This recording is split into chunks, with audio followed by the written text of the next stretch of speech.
ہمارا اتفاق یا اختلاف نظریات کا ہے، ذاتیات کا نہیں ہے۔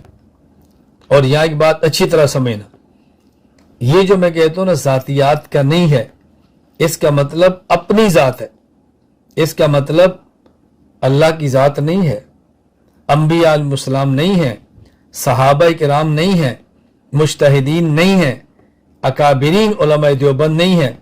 جب ان کی ذات کی باری آئے گی، ہم ان کی ذات پر ہونے والے اعتراض کا دفاع کریں گے، اخلاص سے کریں گے، اعتدال سے کریں گے، دلائل سے کریں گے، مسلسل کریں گے، سینہ تان کے کریں گے اور ڈٹ کر کریں گے۔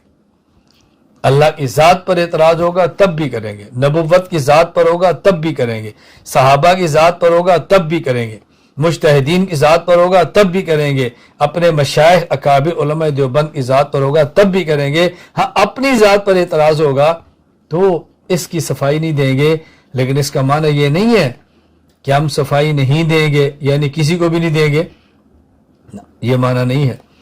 صفائی نہ دینے کا معنی یہ ہے کہ ہر ویڈیو کا جواب، ہر کلپ کا جواب، ہر اعتراض کا جواب میڈیا پر آ کر ریکارڈنگ کراتے پھر ایسا نہیں ہوگا۔ ہاں جو ہم سے تعلق والا ہمارا عقیدت مند ہے وہ اعتراض کرے گا سمجھنے کے لیے تو اس کو جواب ضرور دیں گے۔ اعتراض کرنے والے آدمی دو قسم کے ہوتے ہیں، بعض اعتراضات کرنے والے ہوتے ہیں عقیدت اور محبت کی بنیاد پر کہ استاد جی آپ کے بارے میں کچھ لوگوں نے ایسی باتیں کی ہیں جس سے ہمیں بہت تکلیف ہوئی ہے، اگر آپ اس کی وضاحت فرما دیں تو اچھا ہوگا تاکہ ابھی ہم سے بات کرتا ہم ان کو کہہ سکیں ان کو سمجھا دو۔ اور ایک آدمی اعتراض کرتا ہے برائے اعتراض، حسد اور بغض کی بنیاد پر، آپ اس کو سمجھانا چاہیں گے تو کبھی بھی نہیں سمجھا سکیں گے اور کبھی بھی آپ مطمئن نہیں کر سکیں گے۔ میں اس پر ایک سمجھانے کے لیے آپ کو مثال دیتا ہوں تاکہ بات اچھی طرح ذہن میں آئے۔ حضرت ابو بکر صدیق رضی اللہ تعالیٰ عنہ صحابہ کرام رضی اللہ عنہ مجمعین میں سے وہ شخص ہیں کہ جن کے بارے میں معروف ہے اور آپ نے سنا ہے کہ صدیق اکبر نے کلمہ پڑھا ہے اور بغیر مطالبہ دلیل کے پڑھا ہے، رسول اللہ صلی اللہ علیہ وسلم سے دلیل نہیں مانگی اور کلمہ پڑھا۔ اور جب ہم تاریخ دیکھتے ہیں اور سیرت صدیق اکبر کا مطالعہ کرتے ہیں تو ہمیں پتہ چلتا ہے کہ ابو بکر صدیق رضی اللہ تعالیٰ عنہ نے دلیل مانگی ہے رسول اکرم صلی اللہ علیہ وسلم سے۔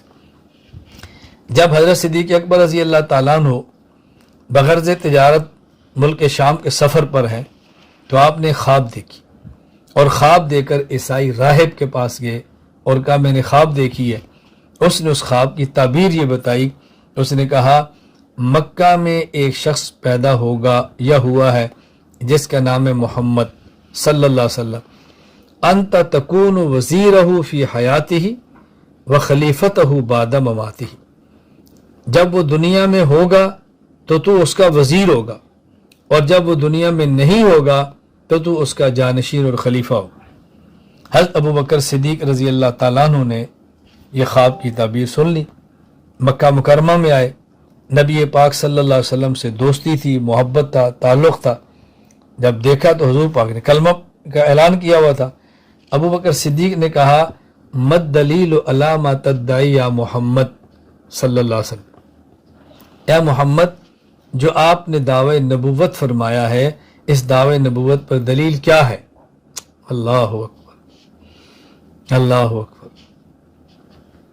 حضرت صدیق اکبر نے پوچھا مد دلیل علی ما تدعی یا محمد، اے محمد تمہارے دعوی نبوت پر دلیل کیا ہے؟ رسول اکرم صلی اللہ علیہ وسلم فرمایا الدلیل علی ما ادعی رؤیاک التی رأیت فی الشام، ابو بکر میرے دعوی نبوت پہ دلیل وہ خواب ہے جو تو نے شام میں دیکھی ہے۔ صدیق اکبر نے یہ خواب دنیا میں کسی کو نہیں بتائی تھی سوائے اس راہب کے، یہ حضور کا معجزہ ہے۔ فرمایا تو نے خواب نہیں دیکھی؟ صدیق اکبر نے فوراً کلمہ پڑھا، اور کلمہ نہیں صرف، صدیق اکبر نے نبی پاک صلی اللہ علیہ وسلم کا سر کا بوسہ لیا، اللہ اکبر، قبل، اللہ کے نبی کا بوسہ لیا۔ میں کبھی کہا کرتا ہوں صدیق اکبر کی بہت ساری خصوصیات ہیں، ایک بہت بڑی خصوصیت یہ ہے کہ جب کلمہ پڑھ کے حضور کے حلقے میں شامل ہوئے اور جب پہلی نظر اللہ کے نبی پر اس طرح پڑی ہے، جب کلمہ پڑھا ہے تو صدیق نے حضور کی پیشانی کا بوسہ لیا، اور جب اللہ کے نبی کو صدیق نے دنیا سے رخصت کیا ہے تو حضور کا بوسہ لیا۔ پہلے ملاقات پر بھی بوسہ ہے، یعنی حالت اسلام میں، اور جب رخصت کیا ہے تو آخری ملاقات پر صدیق حضور کا بوسہ لے رہے ہیں۔ بتاؤ یہ اعزاز دنیا میں کس کو ملے ہوں گے؟ حضرت صدیق تو صدیق ہے نا، میں کیا بتاؤں آپ کو رضی اللہ تعالیٰ۔ میں تو عرض یہ کر رہا ہوں، اب دیکھو ہم کیا سنتے ہیں کہ آپ نے کبھی دلیل نہیں پوچھی، اور پڑھتے کیا ہے؟ دلیل پوچھی ہے۔ فرق کیا ہے؟ دلیل نہ مانگنے کا معنی یہ ہے کہ صدیق اکبر نے رسول اکرم صلی اللہ علیہ وسلم سے اناد، حسد، بغض اور پھڈے میں دلیل نہیں مانگی۔ تو نبوت کا اعلان کرتا ہے، کیا دلیل ہے؟ کس بنیاد پہ کرتا ہے؟ اور جہاں کہتے ہیں آپ نے دلیل مانگی ہے، وہ دلیل محبت اور دلیل عقیدت ہے۔